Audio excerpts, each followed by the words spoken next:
আপনার পরিবার জানে না যে আপনি আপনার দৈনন্দিন জীবনে আপনার চাকরি, ব্যবসায় কতটা অসুবিধা বা চাপের মধ্য দিয়ে যান এবং আপনার বস জানে না আপনার জীবন এবং আপনার বাড়ির পরিস্থিতি কেমন।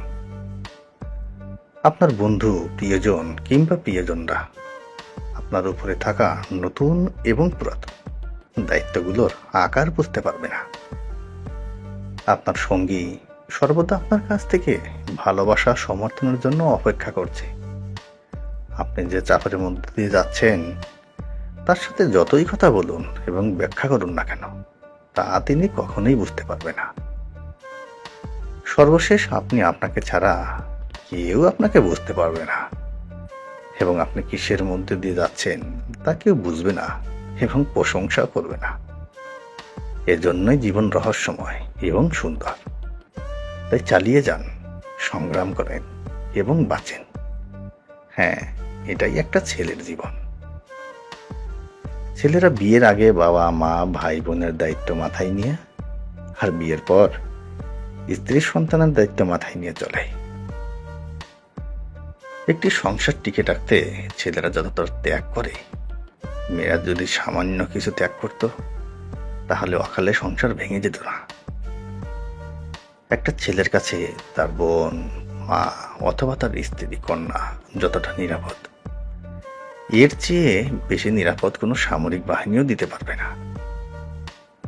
ছেলেরা সবাইকে নিয়ে বাঁচতে চায়, কিন্তু ভাগ্যের কাছে তারা হেরে যায়। সবাই একসময় তাকে ত্যাগ করে। ছেলেরা জন্ম থেকে দায়িত্বের বোঝা মাথায় নিয়ে বড় হতে থাকে এবং সারা জীবন তা বয়ে বেড়ায়।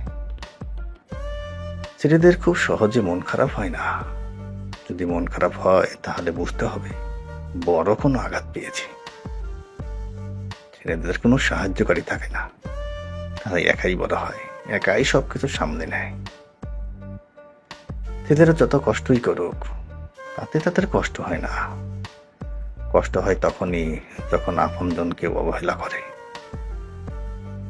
ছেলেরা খুব সহজে কান্না করে না যদি তার কষ্টটা পাহাড় সম হয়। ছেলেরা কখনো একজনকে নিয়ে চিন্তা করে না, তাদের মাথায় থাকে 4 নারী, মা, বোন, স্ত্রী, কন্যা।